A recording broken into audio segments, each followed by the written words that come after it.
ഞാൻ ഈ KSRTCയിൽ കുട്ടികൾക്ക് വേണ്ടി പൊതുജനങ്ങളുടെ കാര്യങ്ങൾക്ക് വേണ്ടി നടക്കുന്ന ഒരു പൊതുപ്രവർത്തകനാണ്.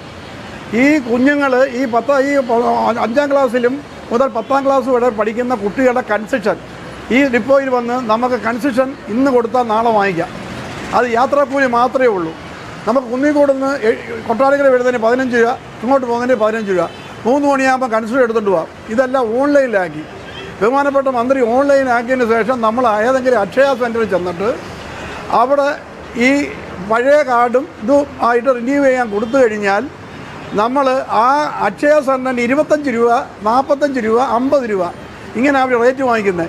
വാങ്ങിച്ചാൽ അതിന് കിട്ടുന്ന ഒരു നമ്പരും കൊണ്ട് ഈ യൂണിറ്റ് ഓഫീസറുടെ അടുത്ത് വരണം. ഇവിടെ വന്ന് കൺസെഷൻ സെക്ഷനിൽ വരണം. വന്ന് ആ നമ്പർ പറഞ്ഞു കൊടുക്കുകയാണെങ്കിൽ അവർ അപ്ലോഡ് ചെയ്യും. ഇല്ലെങ്കിൽ അത് ഒരു മാസമായാലും ഇവിടെ കുഞ്ഞുങ്ങൾ കിടന്ന് കഷ്ടപ്പെട്ടുകൊണ്ടിരിക്കുക, ഓടിക്കൊണ്ടിരിക്കുക.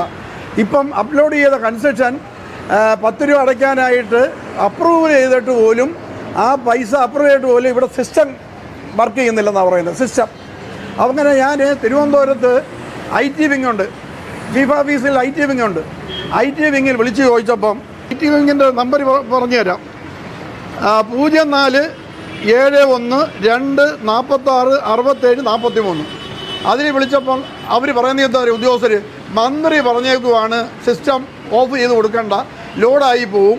ഈ കുഞ്ഞുങ്ങൾ ടിക്കറ്റ് എടുത്ത് യാത്ര ചെയ്യുമ്പോൾ കോർപ്പറേഷൻ ലാഭം ഉണ്ടാവുമെന്നാണ് അവർ പറയുന്നത്. അതെങ്ങനെ ലാഭം ഉണ്ടാവും? ഈ കുഞ്ഞുങ്ങൾ ഈ കോളേജിലും കുട്ടികളിലും പഠിക്കുന്ന പാവപ്പെട്ട നിരപരാധിയായ കുഞ്ഞുങ്ങൾ ടിക്കറ്റും എടുത്ത് യാത്ര ചെയ്ത് പോകുമ്പോൾ KSRTC കളക്ഷൻ ഉണ്ടാവും. അതുകൊണ്ട് നിങ്ങൾ അപ്ലോഡ് ചെയ്ത് കൊടുക്കേണ്ട എന്നാണ് ചീഫ് ഓഫീസിൽ IT സെക്ഷനിൽ ഇരിക്കുന്നത്. രക്ഷകർത്താക്കൾ ഇവിടെ വന്ന് ചോദിച്ചെങ്കിൽ മാത്രമേ അവർ പറയത്തുള്ളൂ. ഇന്നും ഇവിടെ വന്ന് ചോദിച്ചപ്പം സിസ്റ്റം വർക്ക് ചെയ്യുന്നില്ല.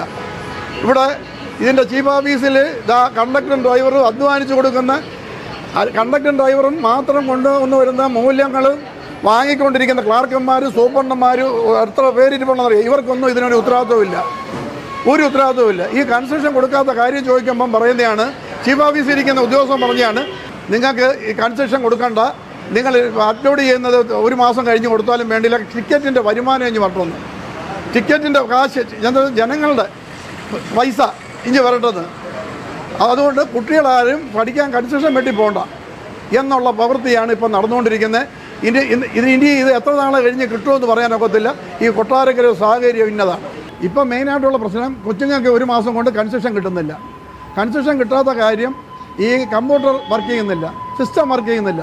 സിസ്റ്റം വർക്ക് ചെയ്തെങ്കിൽ മാത്രമേ അപ്ലോഡ് ചെയ്ത് കൺസെഷൻ കിട്ടൂ. അത് ചീഫ് ഓഫീസിൽ ഇരിക്കുന്ന ഉദ്യോഗസ്ഥരെടുത്ത് മന്ത്രി പറഞ്ഞെന്നാണ് പറയുന്നത്. അത് സിസ്റ്റം വർക്ക് ചെയ്യിക്കേണ്ട. ആയിരക്കണക്കിന് പിള്ളേർ ടിക്കറ്റ് എടുത്ത് പോകുമ്പോൾ, ഫുൾ ടിക്കറ്റ് എടുത്ത് പോകുമ്പോൾ കോർപ്പറേഷന് വലിയ ലാഭം ഉണ്ടാവും. അതുകൊണ്ട് നിങ്ങൾ സിസ്റ്റം ഓഫ് ചെയ്തിടാൻ ആണ് പറഞ്ഞേക്കുന്നതെന്നാണ് ചീഫ് ഓഫീസിൽ നിന്ന് അറിയാൻ കഴിഞ്ഞത്.